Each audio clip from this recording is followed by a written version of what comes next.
안녕하십니까.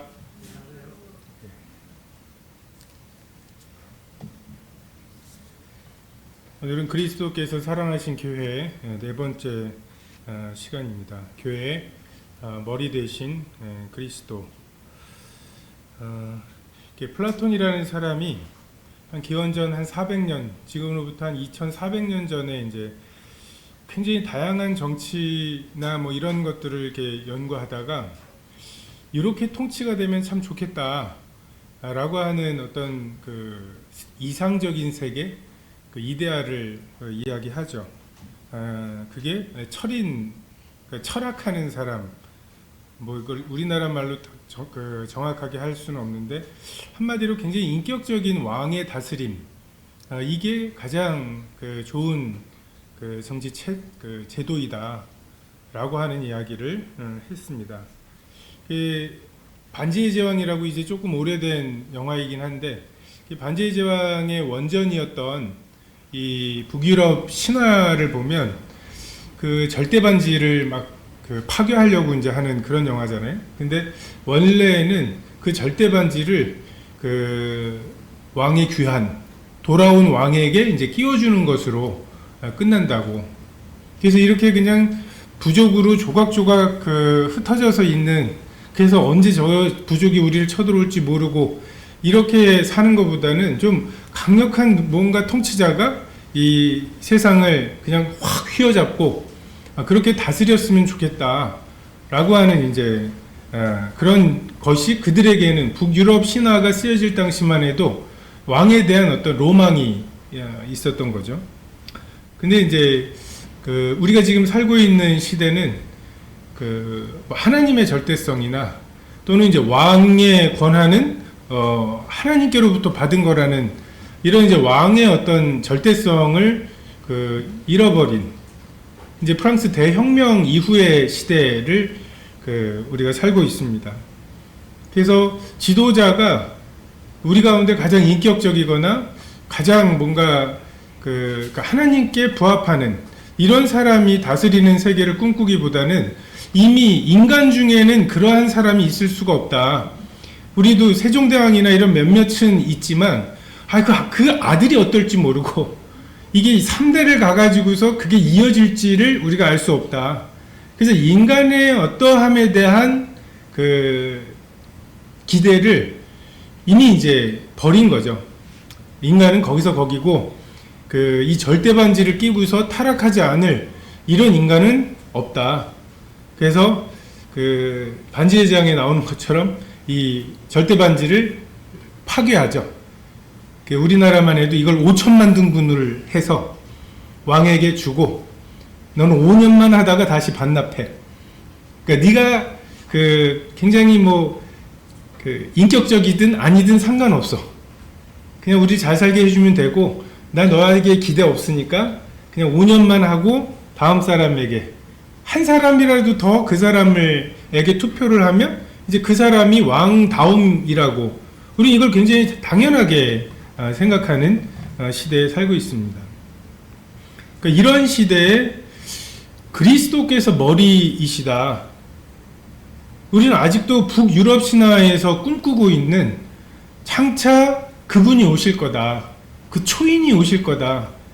그분이 오실 때까지는 이 그림이 안 맞을 거다.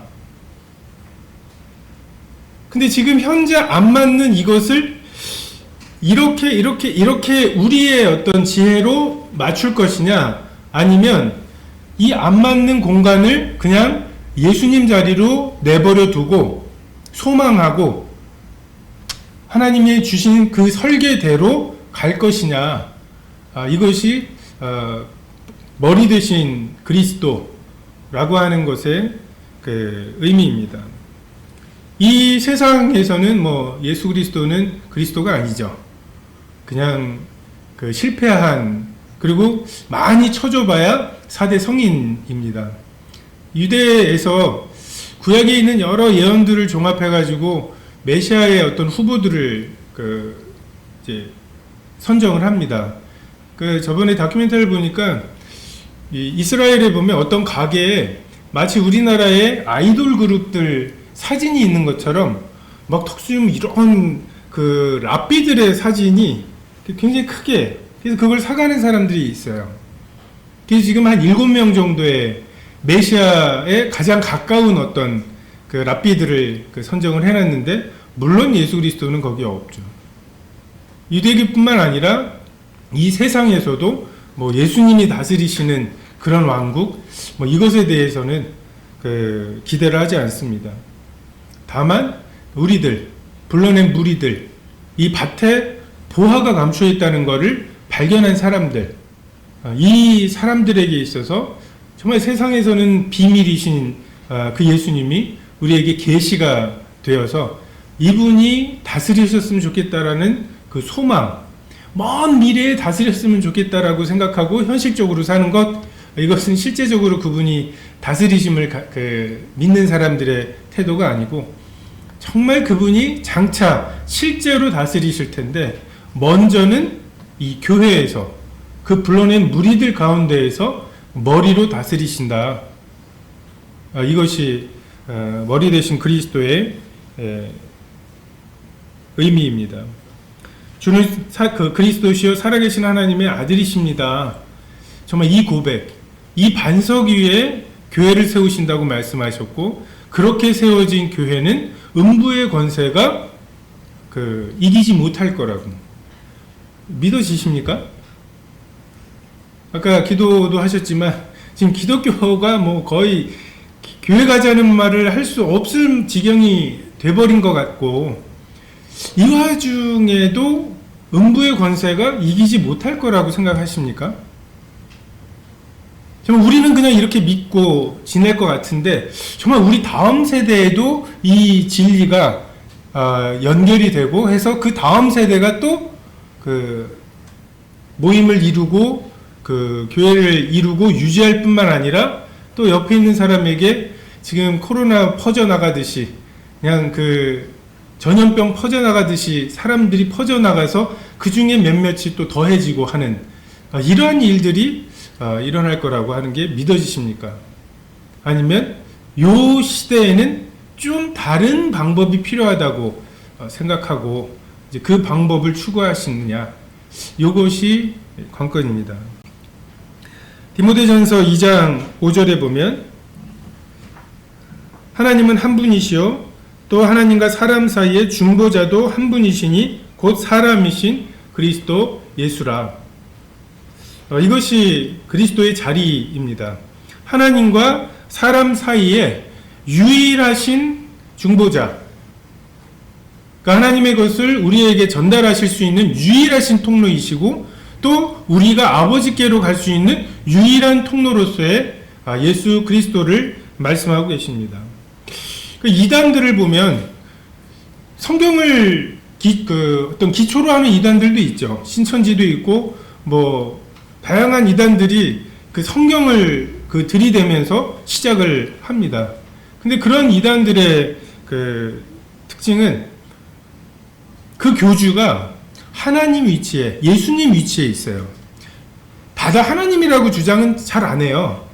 자기가 예수님이라고, 또는 실패한 예수님을 대신할 다른 예수, 또는 예수님은 그때 활동하셨던 분이고 이제는 이제 내가, 이런 식으로, 그래서 말씀을 자기를 중심으로 새롭게 풀거나 아니면 새로운 말씀을 첨가하거나 하는 선지자의 은사가 아직도 있다.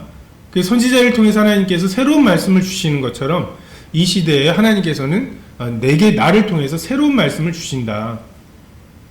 이게 뭐 신천지가 있고 대부분의 이단들이 그렇죠. 다만 우리가 이제 교파교회와의 관계가 이단이라는 말은 굉장히 좀 무거운 말인데, 이게 1960년, 70년대에 이 한국의 기독교를 보면은 장로교, 우리나라는 장로교죠. 이 장로교에서는 장로교 외에는 다 이단이라고, 그러니까 이단이라는 말이 너무 인플레가 돼가지고 가치가 없어져 버렸어요. 그 말을 굉장히 세게 하는, 자기 사람을 지키기 위해서 세게 하고, 우리 모임에 대해서도 너울만 쓰면 이단이고 막 그 사도신경 안 하면 이단이고 교회에 십자가가 없어 그러면 이단이고 뭐 이런 식의 이제 공격을 받죠. 그러니까 거기에 대응하느라고 또 우리도 그냥 다 조금만 우리랑 하는 거 왜 만찬을 안 해? 이단이고 막. 근데 이건 조금 지나치다. 성경에서 말씀하시고 있는 것에 있어서 지금 우리가 추구하고 우리에게 계시하신 어떤 하나님의 진리가 있지만 이것이 전부라고 말할 수는 없다. 우리는 하나님께서 우리에게 비춰주신 이 말씀을 비침을 받고 지키는 것이고 그렇지 않은 사람들에 대해서 왜 이렇게 안 하지 하면서 그러니까 정죄하거나 판단하거나 아니라고 말하는 것에 우리는 좀 조심할 필요가 있다고 생각이 됩니다. 그래서 말을 조금 살살할 필요가 있다. 이제 예전에는 진짜 거대한 예전에 저 20살 무렵만 해도 순복음은 이단이었어요. 순복음 교회에 이런 가르침들은 그냥 공식적으로 이단이었어요. 내비게이터 뭐 이런 때도 다 이단이고.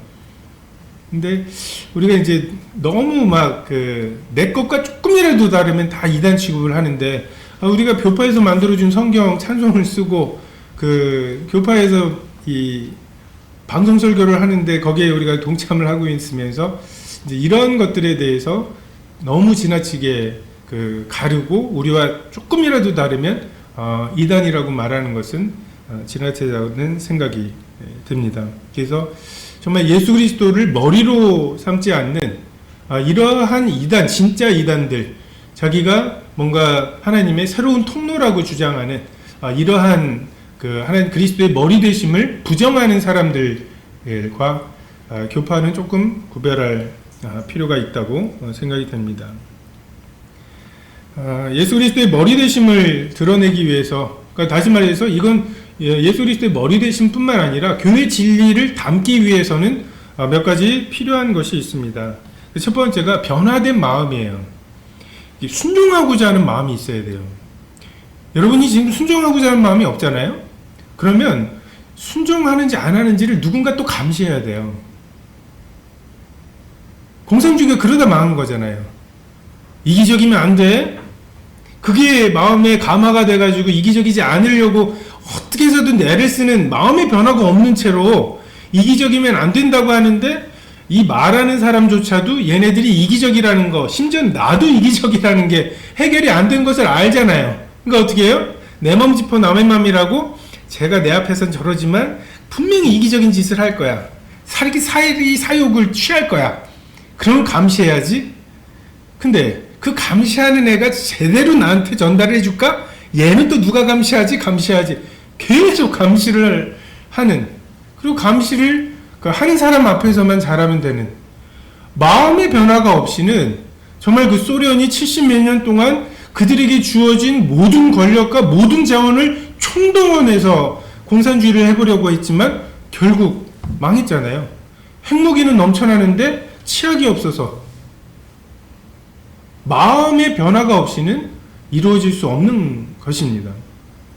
순종하고자 하는 마음, 하나님을 기쁘시게 하고자 하는 마음, 그냥 즐겨내는 자를 사랑하신다, 이거면 동기가 끝이에요. 누가 보거나 말거나 이게 아니라 성경 말씀을 통해서 하나님은 즐겨내는 자, 많이 내는 자가 아니라 즐겨내는 자를 사랑하신다고 하면 그것으로 내가 드리는 것에 대한 동기가 완전한, 그리고 사랑하는 자는 내 계명을 지킬 거라고. 그러니까 하나님과 사랑의 관계가 되는 거죠. 내가 하나님을 사랑하고 하나님께 사랑을 받고자 하는, 이게 동기가 되는 마음의 변화가 없이는 이 머리 되심을 드러낼 수가 없습니다. 그냥 성경에 이것이 옳으니라, 이것이 마땅하니라 그러면 그걸로 끝이에요. 먹으라, 임의로 먹으라, 먹지 말라 그러면 왜요? 복잡하지 않아요. 먹지 말라 하셨으니까 왜 먹지 못하게 하셨어? 이거 먹으면 너 하나님처럼 되는데 하나님 그런 분 아니야. 이걸로 끝나는. 이런 마음의 변화, 그러니까 성령님의 역사, 거듭남, 이것이 없이 이 교회의 진리를 끼워 넣으려고 하다 보면 딱 공산주의 운영하듯이, 이렇게 말은 하지만 제가 그렇게 하겠어? 그래서 이름 써서 내야지. 얼마나 냈는지를 아무도 안 보는데 헌금을 한다고? 막 이런 이제 그 인간적인 방법들이 끼어들고, 그러면 그 뭔가 헌신하거나 하는 것이 하나님 앞에서 한 것이 아니고, 그리고 하나님 앞에서 오른손이 하는 일을 왼손이 모르게 또 기도를 하더라도 골방에서 이러한 성도들로 채워져 있지 않으면, 그냥 100원어치 일해놓고는 한 200원어치 허물고 막, 나 100원어치 일했는데 왜 안 알아줘? 막. 이것은 교회의 에너지가, 동기가 아니죠. 또 하나 머리되심을 드러내는데 필요한 것은 겸손한 마음입니다. 하나님의 어리석음이 나의 그 지혜로움보다 더 지혜로울 거라는, 딱 봐도 이 상황에 어떻게 하면은 사람들을 모을 수 있는지를 알겠어요. 그렇지 않습니까? 캠프 때 한 명 데리고 오면 10만 원씩 준다고 얼마나 효율적이겠어요? 교회 성장학이라고 하는 그 학문이 있어요. 책이 있고. 그래서 심지어는 성도 하나가 구원받아 그 교회를 다니기 시작하면은 결국 이 사람이 죽을 때까지 해서 그 부가가치가 얼마다. 다시 말해서 이 사람 한 사람을 구원하기 위해서 이 정도 돈을 드리는 것은 그 합리적이다. 이런 계산들이 있어요. 심지어 저번에 어떤 대형교회에서 한 사람을 데려오면 돈을 얼마 준다고. 근데 그 구도자에게 주는 거예요. 얘 데려오느라고 가자, 밥도 한번 먹이고, 이렇게 하는 총 비용을 생각해 보니까 그냥 알바처럼, 야, 와가지고서 예배 한 2시간 정도 되는데 그거 듣고 가. 그러면 일당 얼마 줄게. 이게 싸다는 거예요. 지혜로워 보이죠? 그렇게 하면 굉장히 사람들을 많이 모을 수 있을 것 같죠? 카드 판매하거나 카드를 가입시키거나 아니면 휴대폰 파는 이런 방법들을 조금만 도입하면. 근데 주님은 그렇게 안 하시잖아요. 광야에서 외치는 자의 인기 없을 만한 소리, 이 소리를 듣고 누가 여기까지 와서 이 소리를 듣겠어. 또 이 소리를 듣고 누가 남아있겠어. 이런 방법인데 하나님께서는 그걸로 지금 2000년을 교회를 끌어오셨죠. 여러분, 교회가 당했던 이런 어려움을 지금 애플 어마어마하죠. 근데 그 애플이라고 하는 회사 지금 핸드폰 팔고 하는데, 만약에 애플이라고 하는 회사에서 만든 핸드폰을 쓰는 사람을 발견하자마자 잡아서 죽여버리거나 핍박을 하고 십자가에 매달아 버리고 국가적으로, 그런데도 애플이 2000년을 가겠습니까? 하나님 참 지혜로우신 거예요. 우리는 하나님의 이 지혜를 그냥 받아들일 필요가 있습니다. 이 마음이 없이는 이 진리대로 우리가 할 수가 없어요. 워낙 옆에서 떠드는 것들이 많아요. 이게 더 효율적이라고 호만 떠드는 것들이 많아요. 굉장히 거대한 건축물들을 우리가 만들죠. 저게 얼마나 갈까요? 정말 앙코르와트 같은 그게 세워졌을 때 얼마나 어마어마했겠습니까? 저게 얼마나 갈까요? 근데 지금 우리가 옆에 보는 그런 나무 한 그루, 이게 에덴 동산부터 있었던 거 아닙니까? 주님께서 새롭게 창조하신 게 아니라면? 하나님은 그렇게 생명을 통해서 하늘에 미리 떨어져 죽어서 그렇게 그 생명을 연결하시는 하나님의 원리가 가장 효율적이다. 물리학에서도 제일 센 게 뭐냐 하다 보면 시간입니다. 시간 앞에 장사가 없어요. 아무리 대단한 사람도, 대단한 건축물, 대단한 업적도 정말 시간이 지나고 나면 아무것도 아니게 돼버리는, 우리 속에 있는 막 그 너무 기쁜 거, 너무 슬픈 거, 너무 막 화가 나는 거, 이게 시간 앞에서 흩어져 버리는 것처럼. 근데 시간을 유일하게 이기는 게 생명입니다. 그 시간을 뚫고 개개인은 죽지만 다음 생명을 이어갈 수 있어요. 우리 하나님 앞에 겸손해야 합니다. 하나님께서는 은사대로 또 믿음의 분량대로 사람들을 쓰시죠. 이게 하나님의 소위 인사권이에요. 교회 내에서의 인사권. 내가 얘를 이걸로 쓰겠다. 얘를 이걸로 쓰겠다. 아니 걔는 뭘 잘했다고요? 얘는 뭘 잘못했다고요? 내 것을 가지고 내가 내 마음대로 할 것이 아니냐. 이게 이제 예수님의 교회를 운영하시는 방식이십니다. 그냥 그 주권 앞에 나를 부르신 그 부르심 앞에 그리고 내가 그 부여받은 분량 앞에 그냥 그것을 족하다고 여길 줄 아는 것, 이것이 그 주님의 주대심, 머리대심을 인정하는 데 필요한 생각이죠. 그 영적인 훈련이 필요합니다. 하나님께 의뢰하고 기도하고 인내의 과정을 경험하는. 제가 대학교 1학년 무렵쯤의 상태를 가지고 교회를 만약에 했다면 다 죽었어. 다 죽었어. 대학교 1학년 때 막 충만했거든요.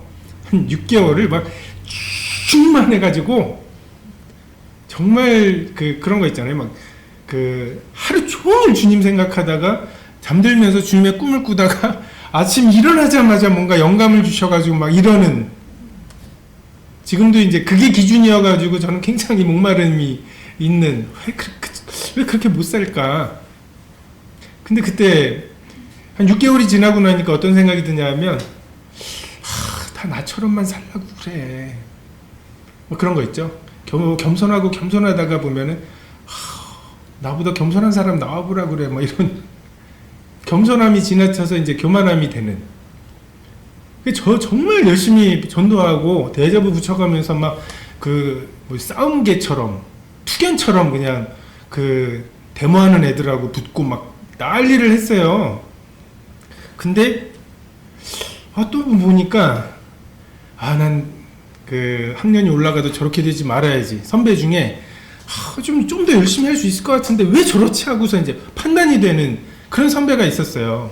그러면서 그 선배는 계속 나를 말려요. 결과보다는 열매가 중요한 거야. 그게 무슨 소리예요? 하면서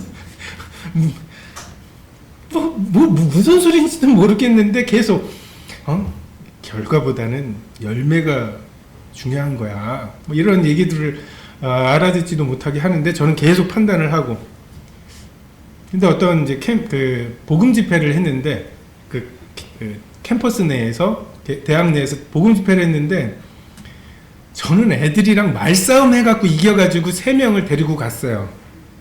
그리고 이제 그분은 이제 한 분을 데리고 왔는데 삥 둘러가면서 이제 자기소개를 하는데 이분이 정말 저렇게 살면 안 되는데 하는 분이 데려온 그분은 그 구도자는 저는 무슨 대학 무슨 과에 누구고요. 요번에 꼭 구원받을 거예요. 뭐 이런 자기소개를 해요.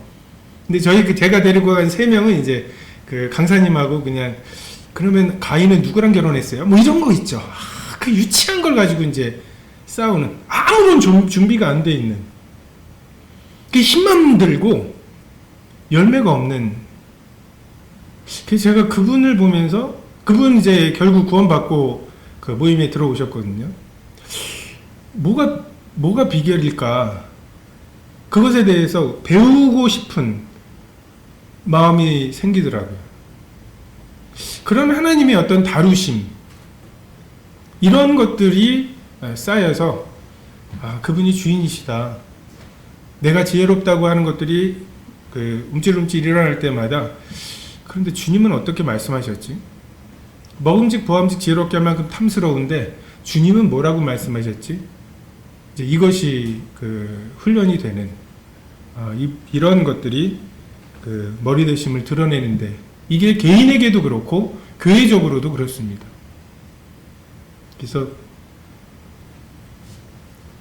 이제 힘이 빠지는, 그래서 이제 나는 입이 둔한 사람이라고 할 때가 이제 준비가 된 이제 그런 때인 경우들이 많습니다. 참 교회가 그 일반 회사나 이런 것과 많이 다른 것 같아요. 머리 되고자 하는 욕심이 있죠. 이것은 어떻게 보면 성경 말씀 위에 있고 싶은, 성경은 이렇게 이야기하고 있지만 이것은 나의 그러니까 뭔가 말하는 사람, 나의 이기심을 버리라는 메시지잖아요. 그리고 하나님 앞에 굴복하라는 메시지인데, 이제 어떤 사람이 머리 되고자 하는 이 사람들에게 내가 말하는 대로 하게 하고 싶은 이런 욕심을 가지고 말씀을 분별하고 말씀을 가르치고자 하는 욕심, 이게 머리 되고자 하는, 말씀의 본문이 무엇을 의미하는지를 이야기하기보다는 나는 이걸 말하고 싶어, 그러려면 이 말씀 요 말씀을 짜깁기 해서 이야기하면 되겠네, 이게 이제 말씀 위에 서고 싶은 그런 욕심이죠. 그리고 내가 동기부여를 하고 싶은, 내가 뭔가 말했더니 AD와 BC가 나뉘는 거예요. 말씀을 딱 전했더니 그 말씀 전하기 이전의 성도들의 삶과 이후의 삶이 그냥 싹 바뀌게 하고 싶은, 물론 하나님께서 말씀을 통해서 그렇게 하실 수 있죠. 근데 이제 그걸 말씀에 의탁하는 게 아니라, 은혜의 말씀께 의탁하는 게 아니라, 자, 이렇게 말씀 전했으니까 어떻게 변하나 내가 좀 보고 왜 그렇게 안 되지 하고서 막 이렇게 동기부여를 내가 하려고 하는, 그러니까 성령의 감동하심이 해야 되는 일을 내가 하려고 하는 욕심. 그래서 그 업적을 내 것으로 삼고 싶은 이런 마음이 우리들에게 있습니다. 그래서 우리가 성경을 읽으면서 연대기적으로 읽는 거 굉장히 중요합니다. 나에게 아무런 이해관계가 없을 때 그 말씀이 무슨 말씀인지를 읽어놔야 돼요. 그래서 그 기준이 먼저 내 마음에 자리 잡아야 나중에 고민이 될 때 이게 기준이 됩니다. 근데 먼저 이런 말씀도 전혀 없는 상태에서 이 고민부터 시작이 되면 그냥 말씀을 자기에 맞게 막 끄집어서 갖다 대요. 아니, 솔로몬도 부자였잖아. 아니, 그 청리했던 사람들도 있고. 뭐 이런 걸로 이제 내가 좀 부자가 돼서 주님을 잘 섬기려고 하는데 좀 좋은데 붙여주시면 제가 잘 이런 식으로 이제 말씀들을 이렇게 갖다 대기 시작하는 거죠.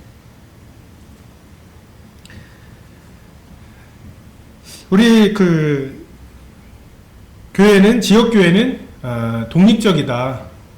하나님 앞에서 이 지역교회 위에 예수님 그리고 하나님, 요게 이제 유일한 체제이지, 그 위에 노회가 있고 또 총회가 있고, 제가 이제 요것들은 잘 모르지만 이제 그런 것들이 있지는 않은, 그래서 각 교회는 하나님 앞에서 1대1로 책임과 의무가 있고, 이 계시록에 있는 교회들도 보면 각 교회가 하나님 앞에 칭찬과 책망을 받는 경우들을 보게 됩니다.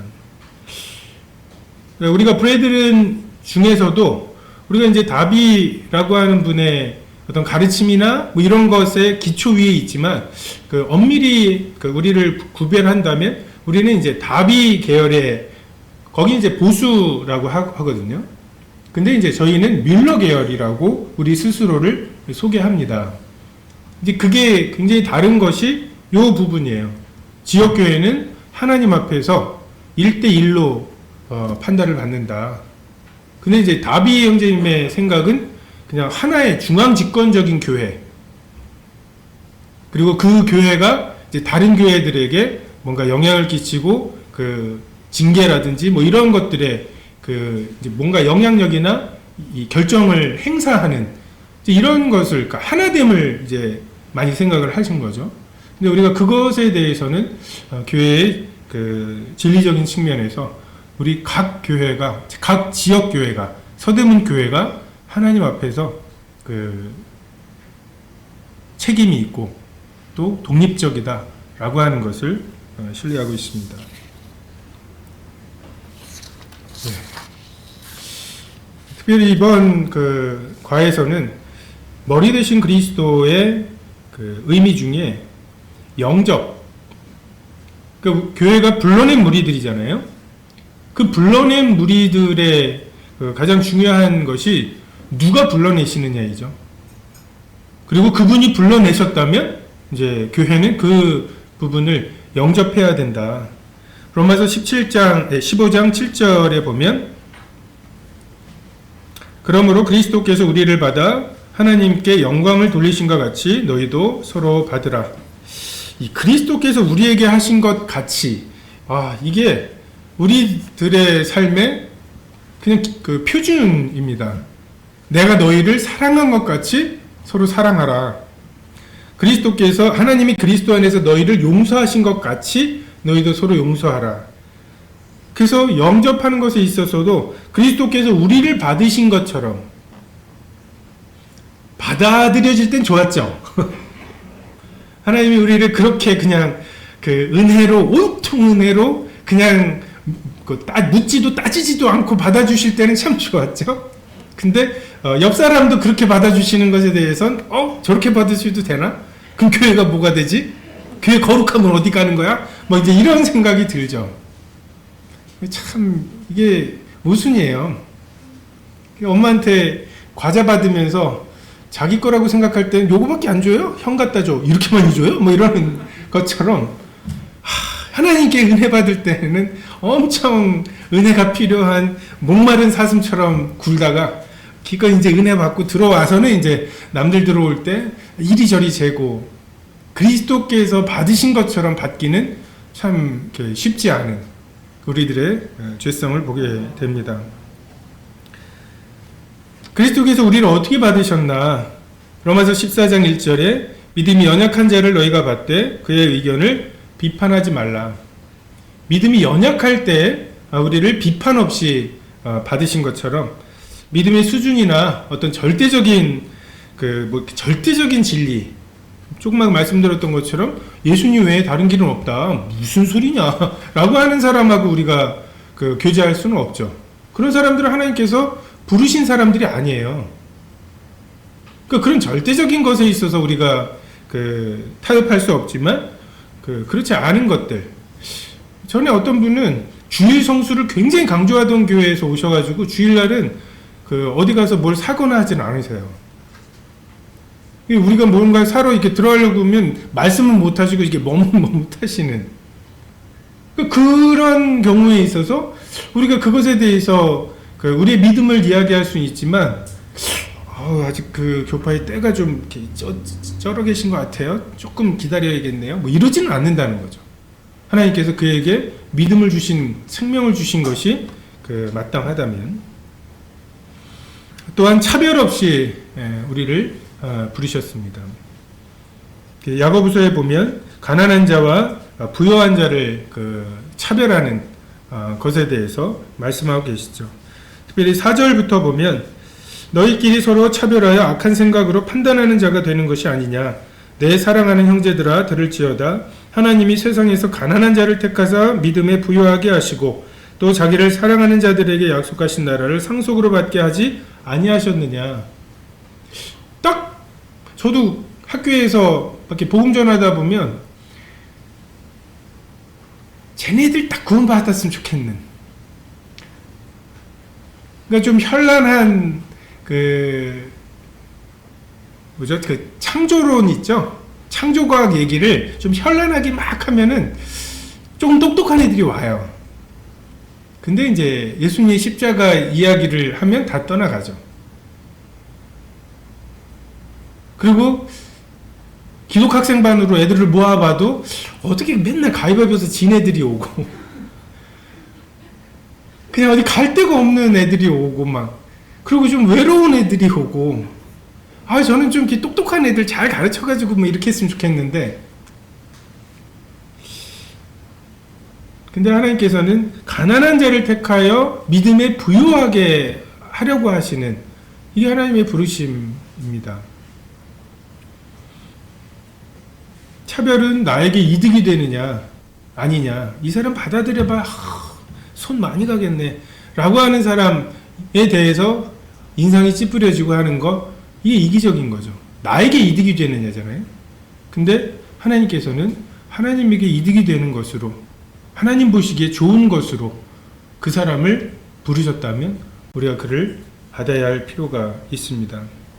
누가복음의 14장 21절에 종이 돌아와 주인에게 그대로 고하니 이에 집 주인이 노하여 그 종에게 이르되 빨리 시내의 거리와 골목으로 나가서 가난한 자들과 몸 불편한 자들과 맹인들과 저는 자들을 데려오라 하니라.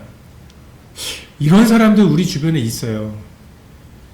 우리가 이 사람들이 교회에 오는 것보다는 좀 똑똑한 사람, 교회에 와서 좀 교회의 평균을 좀 올려줄 사람, 자꾸 이런 사람들에게 우리의 관심을 가져서 그렇지, 사실 말 걸어주고 싶은, 나에게 좀 말 좀 걸어줬으면 하는 사람들, 외로운 사람들, 우리가 그냥 저렇게 말 한 번 또 걸어주면은 좀 막 이렇게 달려들까봐 막 꺼리는 이런 사람들이 우리 주변에 있습니다.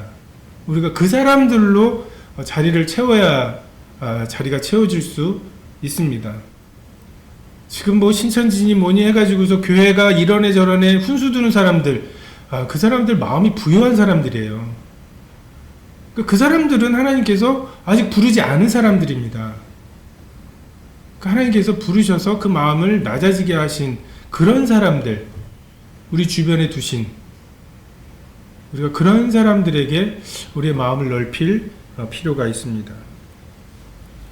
지식이 아닌 생명을 기준으로 우리를 받으셨죠. 그러니까 바울 같은 경우에 정말 성도들이, 그 당시 성도들이 바울을 받아들이기가 어땠을 것 같으세요? 지금 이 회중 중에도, 교회 중에도 바울 때문에 힘들었을 사람이 있었을 거 아니에요? 그 먼 친척도 있었을 거고, 예루살렘에 그 몇 안 되는 사람, 그 당시 사람들 중에 막 5,000명, 3,000명 이렇게 구원받을 때 그런 사람들을 핍박했던 사도 바울에게 정말 그 이름만 들어도, 그리고 더구나 그가 가르치는 이 은혜의 복음은 뭐 유대인에게는 말할 것도 없고 구원받은 초기 유대 성도들에게도, 이방인들에게? 그게 말이 돼? 이런 굉장히 거리껴지는, 그럼 이방인들하고 식사를 같이 한단 말이야? 뭐 이런 논쟁들이 일어나는, 갈라디아서에 보면은 베드로조차도 이게 해결이 안 된 상태이잖아요. 근데 바나바가 사울을 천거합니다.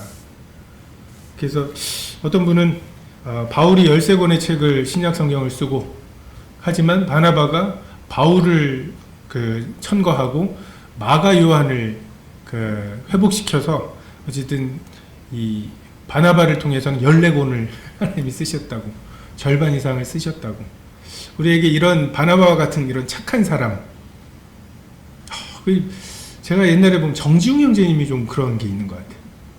그냥 저는 이제 뭔가 이렇게 가면 상대방이 이제 가드를 올리거든요. 나한테 한번 해봐, 뭐 이러면서 이제 그걸 뚫는데 되게 오래 걸리는데, 그냥 KFC 할아버지 같이 생긴 그걸로 그냥 힘들지 뭐 이러면은 막 사람이 막 이렇게, 저도 그런 인상과 막 그런 말투 뭐 이런 것들이 굉장히 부러운데, 저는 안 돼요. 예, 해보지만. 그리고 브리스일라와 아굴라가 아볼로를 가르쳐서 그를 교회에 영접하고, 그가 또 그리스도를 위해서 헌신하게 되는. 그래서 우리는 그에게 하나님께서 그를 부르신 적이 있는지, 그에게 생명이 있는지 분명하게 짚고 넘어갈 필요가 있습니다.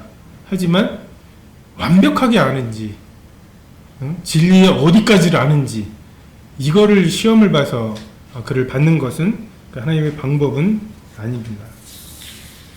예식이 아닌 생명입니다. 물론 마태복음 28장 19절에 그러므로 너희는 가서 모든 족속, 모든 민족을 제자로 삼아 아버지와 아들과 성령의 이름으로 세례를 주라고, 침례를 베풀라고 말씀하시죠. 하지만 자칫하면 이제 그런 형식을 치렀느냐, 이것으로 이 생명의 여부를 판가름하는 것은 위험한 일입니다. 전에도 말씀드린 것 같은데, 군대에 가면은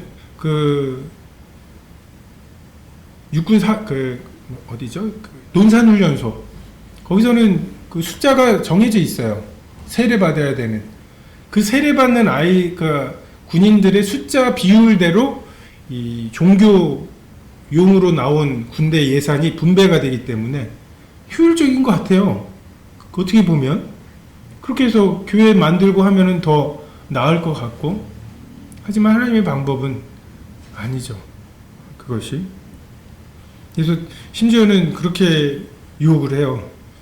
세례증이 있으면 그 주일날 부대 밖으로 나갈 수 있다.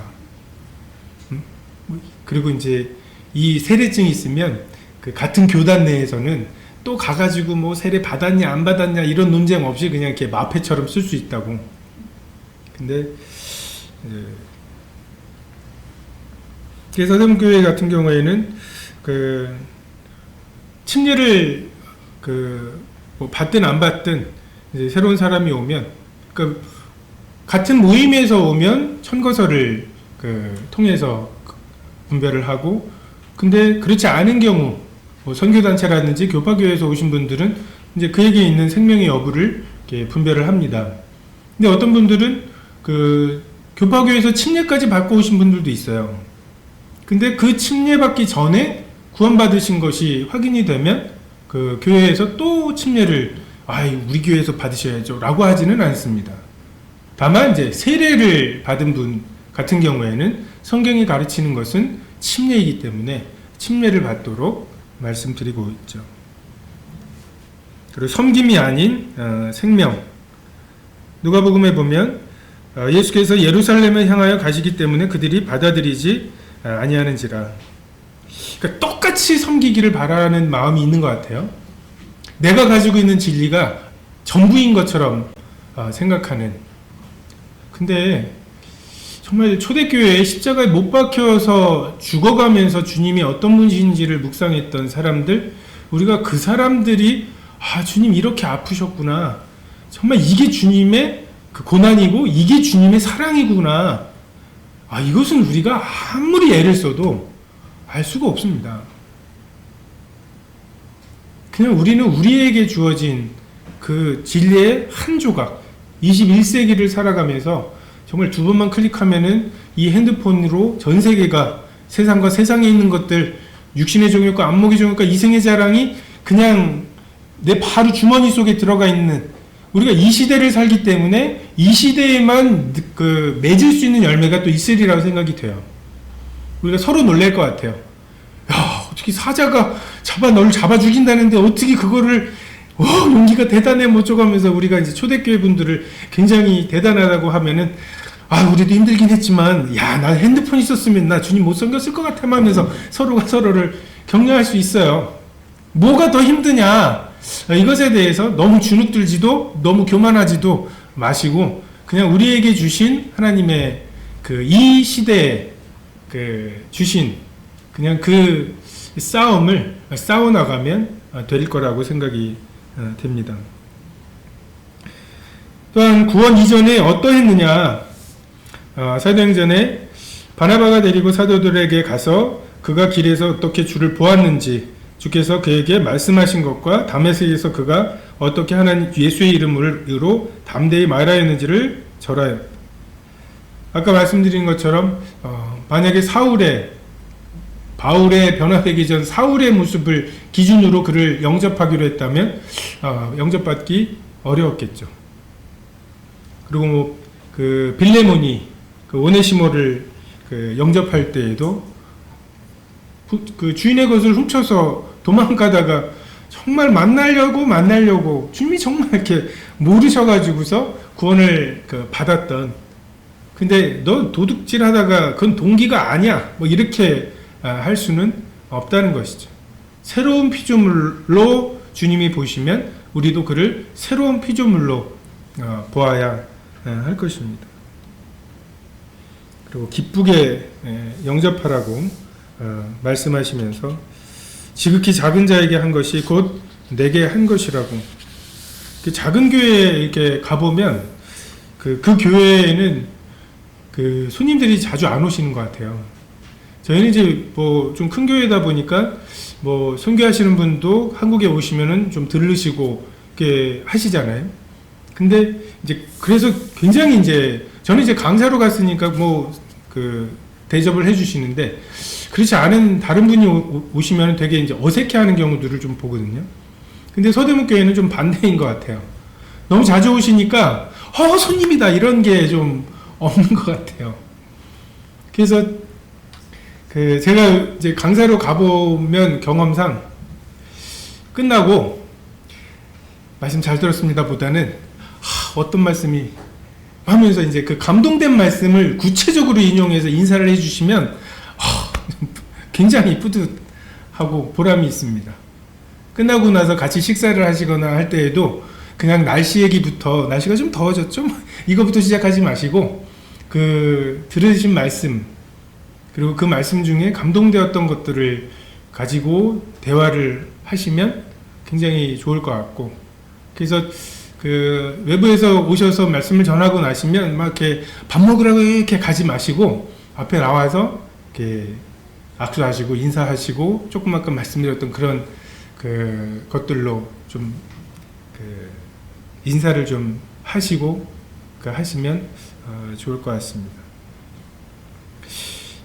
외부 그 다른 교회들 그 교파교회나 이런 데 보면 구원을 어떻게 아느냐는, 구원받은 걸 어떻게 아느냐, 이것에 대해서 굉장히 그 논쟁이 있습니다. 그걸 판단하고 너 구원받았다고? 구원의 확신이 있다고 말하는 건 너무 교만한 거 아니야? 어떻게 그걸 자신해? 뭐 이런 것들을 많이 이야기하죠.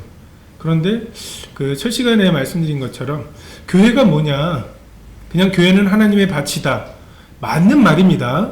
하지만 그 하나님의 밭이라고 하는 것을 잘못 이용해서 하나님의 밭이기 때문에 알곡과 가라지가 섞여 있는 거야, 이렇게 그 해석해서 그렇게 적용하고, 그래서 들어오는 사람에 대해서 건 받으셨냐고요 라고 해가지고서 그 다들 형제 자매고 집사님 권사님인데 누구누구님이시고 맨날 이렇게 해서 뭔가 이렇게 그 분리된 느낌이 들면 이 사람은 계속 교회 안 나온다, 뭐 이런 식의 사고방식은 그 우리가 이제 받을 수 없는 거죠.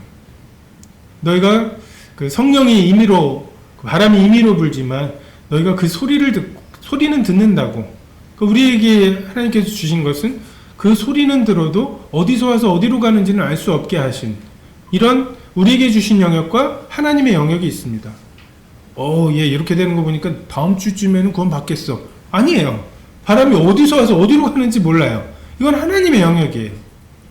다만 뭔가 마음이 가난하고 정말 구원받기를 원하고 죄에서 떠나려고 하고 말씀을 구체적으로 읽을 때 하나님께서 뭔가 말씀을 주시는 이런 이제 바람이 지나간 흔적들을 통해서 우리가 분별할 수 있는 것처럼 그 구원받은 사람의 구원받음도 정말 그 성령의 교통하심을 통해서 우리가 충분히 분별할 수 있고 마땅히 분별해야 하죠.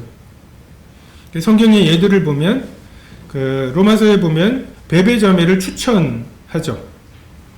그래서 천거, 우리가 그 믿을 만한 분들의 이 사람은 믿는 자라고 하는 천거를 그 받습니다. 또는 두세 증인의 증언, 이 사람은 이렇게 해서 한 증언이나 천거나 비슷한 그 모습이죠. 그리고 빌립보서에도 보면 그 일꾼으로서나 뭐 이렇게 그 사도 바울이 그 천거하고 추천하는 이러한 모습들, 그리고 고린도후서에도 추천서에 대한 말씀들이 나오고 있습니다.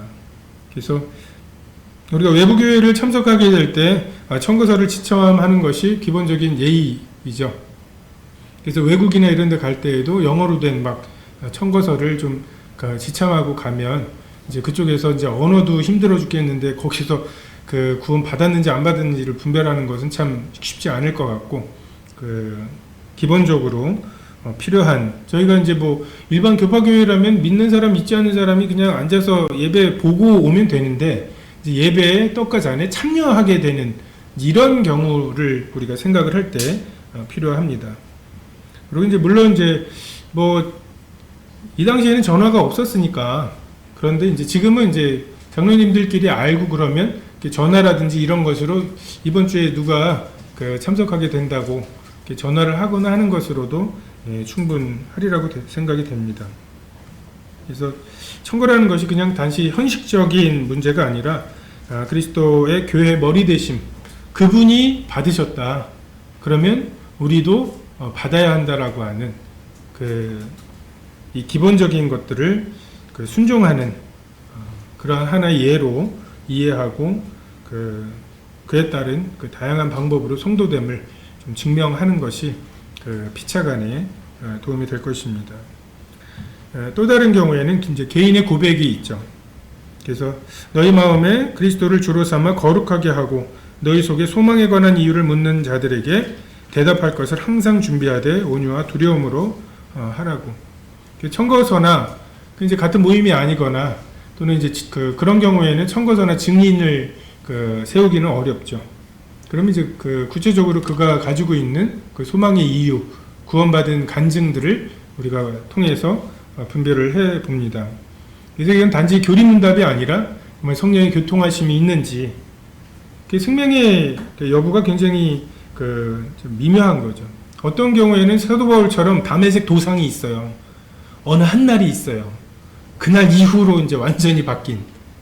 근데 일반 또 교파교회 같은 경우에 몇 월 며칠인지 언제가 기점인지 뭐 이런 것들을 강조하지 않는 경우에 또 그냥 또 구원받는 경우들이 있어요.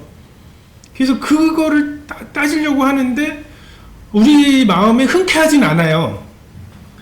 그래서 어떤 경우에는 그러니까 언제가 그때 구원받은 건지는 우리 모르겠으나 현재 구원받으신 것, 현재 믿고 계신 것, 이것은 우리가 알겠습니다.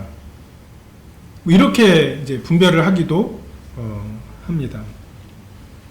지금 서대문 교회에서는 영접에 있어서 기본적으로 이제 천거를 기본으로 하고 간증과 뭐 이런 것들을 가지고 우리가 아까 말씀드렸던 것처럼 교파에서 침례를 받았더라도 침례 이전에 구원을 받았다는 것이라면 우리가 그 침례를 인정하고 그냥 광고로서 성도로 영접하기도 하고, 다만 이제 이 영접이라고 하는 게 그냥 출석부에 이름 하나 올리는 게 영접이 아니라 이제 성도들과의 교제가 또 가능해야 하기 때문에 영접되신 분들이 이제 앞에서 구원 간증을 하는 이런 것을 병행하고 있습니다.